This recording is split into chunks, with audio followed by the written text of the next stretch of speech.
My wife calmly admitted she cheated and had already moved on. I didn't yell or argue. I stayed quiet because that was the moment I knew the real story was just beginning. She thought she broke my work, but she actually finished breaking our marriage. The sound my prototype made when it hit the conference room wall wasn't loud. It wasn't dramatic. It was final. A sharp, hollow crack, followed by the hiss of dying circuits and the faint smell of burnt plastic.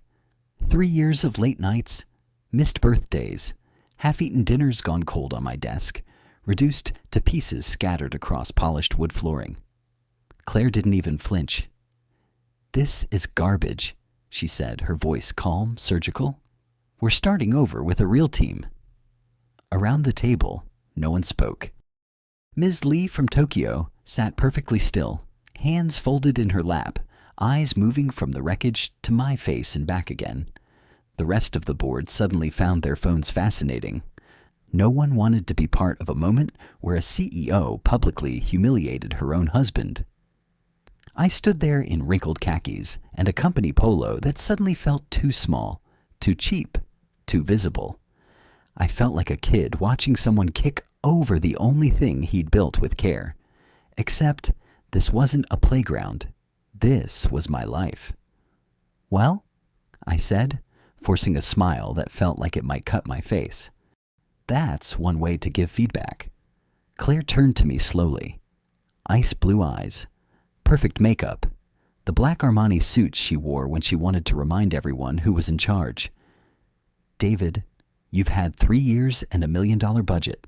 This thing is 2 years late and completely unusable."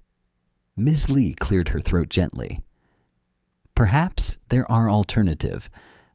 "Of course," Claire interrupted smoothly, flipping a switch from cruelty to charm. "Derek will be heading up our new development team. He understands cutting-edge technology."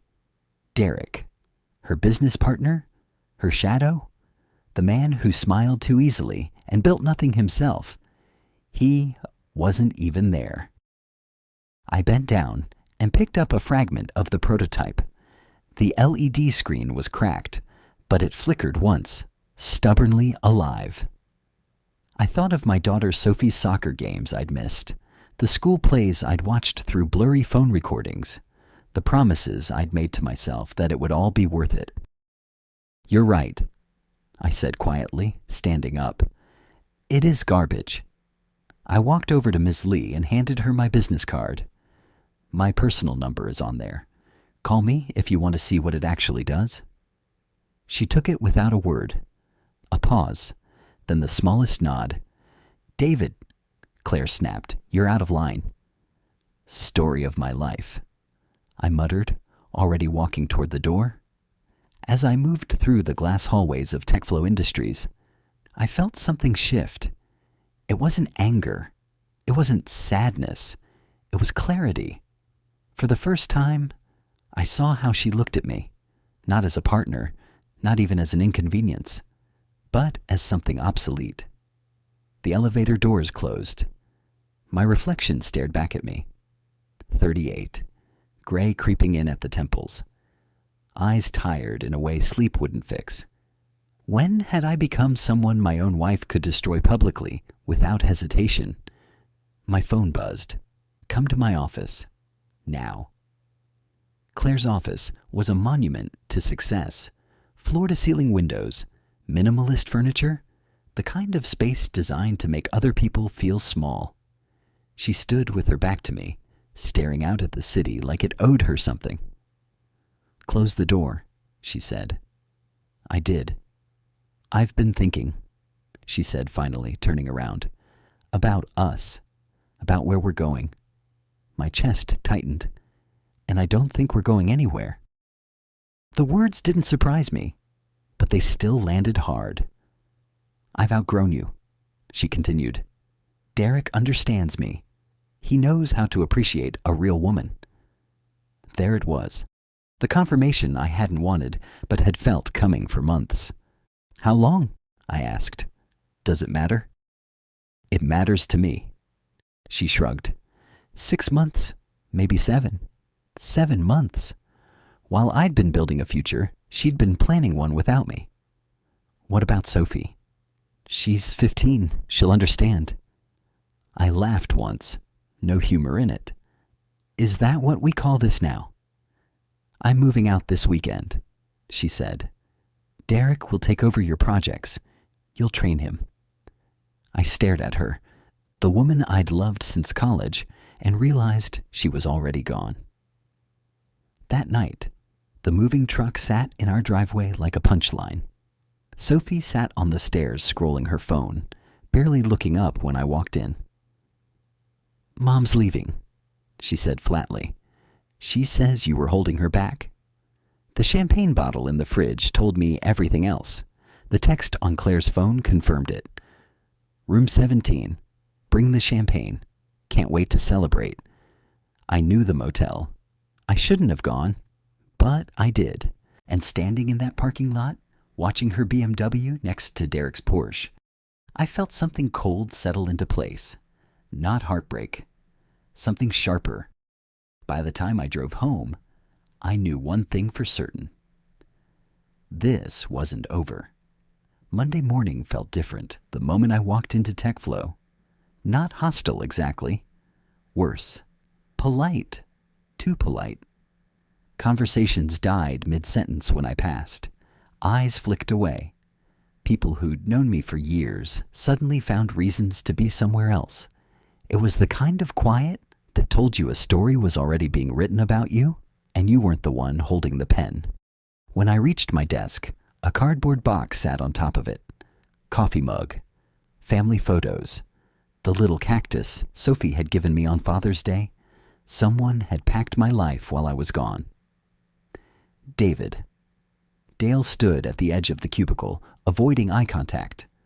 My manager had always been a nervous man, but today he looked like he was being escorted to an execution. Can we talk? I followed him to his office. The same conference room where Claire had smashed my prototype sat just down the hall, spotless now. No trace of what she'd done, like it had never happened. There have been changes, Dale said, fiddling with his pen. Your role is being adjusted. Let me guess, I said.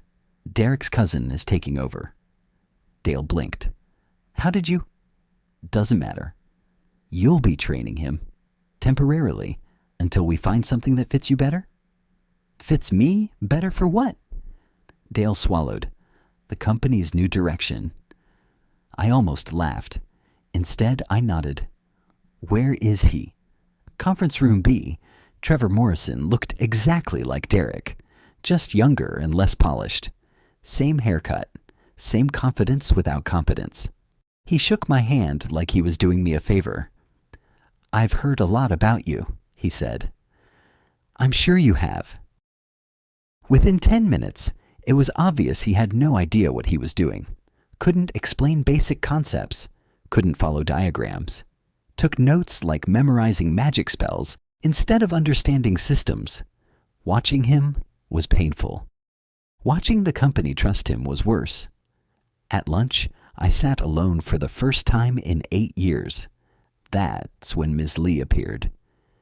Mr. Chen, she said, may I join you? She didn't waste time. I researched your work, she said. Your prototype was impressive, even damaged. You could tell? I read your published papers. Very innovative. I'd forgotten about those papers, written late at night, published quietly, ignored by TechFlow. Do you still have a working version? She asked. I thought of my garage, the backups, the ones Claire didn't know existed. I might. Good, she said. My company would like a private demonstration. That evening, Claire and Derek fought in the conference room. I heard enough to know the board was nervous. Investors were asking questions. Derek was angry. David won't be a problem much longer, Claire said. She was wrong. The next day, I took vacation time. 3 weeks I'd never planned to use. Claire hated it. Tried to threaten me. I made a phone call instead, right in her office. Ms. Lee heard every word, Her face went pale. That afternoon, I resigned. By evening, I was standing in my garage, surrounded by the real versions of what Claire had destroyed. I powered one up. Perfect readings. Better than anything TechFlow had ever produced. Sophie showed up that night, shaken. Claire and Derek were fighting. About me, about the company, about money. For the first time in months, my daughter looked at my work with respect. "You didn't fail," she said quietly. They did. The next morning, Ms. Lee offered me a deal. Real funding, real engineers, real respect. I shook her hand, and just like that, everything changed. By the end of the week, TechFlow was spiraling. Trevor couldn't answer questions. Derek's credentials were being questioned, and my resignation was no longer a quiet exit. It was a warning shot. But Derek didn't see it that way. He saw it as war. And when desperate men feel cornered, they don't play fair. The call came at 3:07 a.m. I woke up already tense, like some part of me had been expecting it. Sophie's name lit up my phone, but it wasn't her voice on the other end.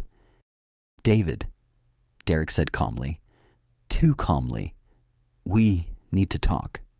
My heart dropped into my stomach. "Where's my daughter?" "She's safe," he replied. "For now. But if you want her to stay that way, you'll come down to TechFlow. Parking garage, level B2. Come alone."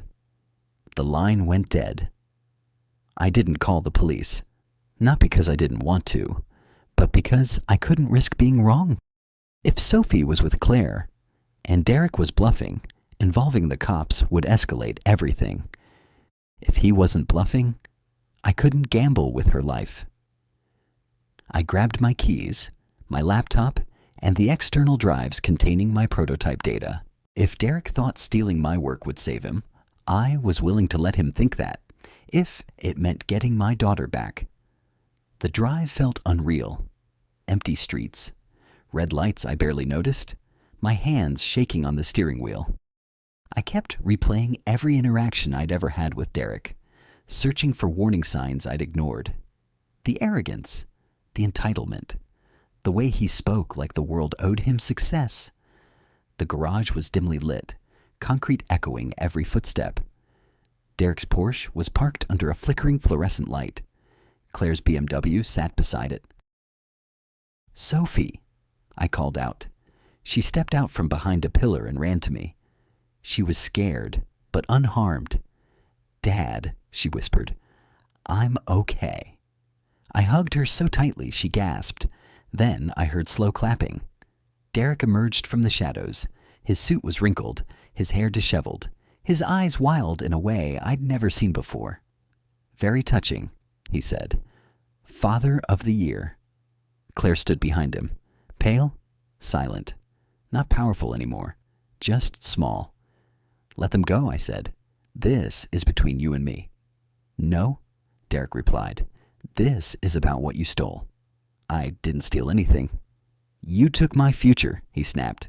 "The company, the investors, the technology. The technology was never yours." He laughed bitterly. "Everything belongs to whoever wins." That's when he pulled it out. Not a gun. Worse, a heavy metal tool, enough to hurt, enough to kill if swung hard enough. Sophie froze. "Derek," Claire whispered. "Stop." "Shut up," he yelled. "You already picked your side." I stepped forward slowly, hands visible. "Derek, this ends badly for you. Cameras are recording." He glanced at the blinking red light and laughed. "My life's already over." "No," I said quietly. "You ended it yourself." For the first time, something cracked in him. His voice wavered.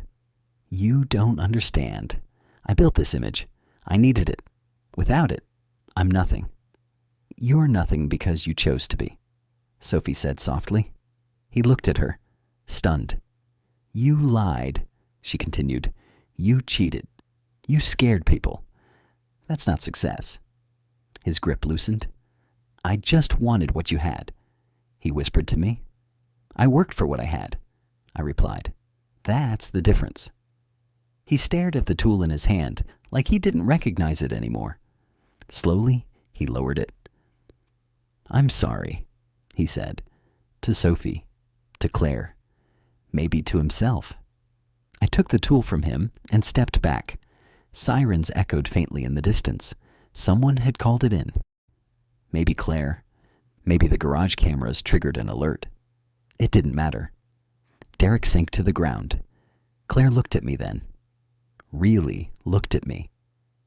For the first time in years, there was no contempt in her eyes, just regret. "I didn't know he was lying," she said. "About his degree, his past, any of it." "You didn't want to know," I replied. That was the last real conversation we ever had.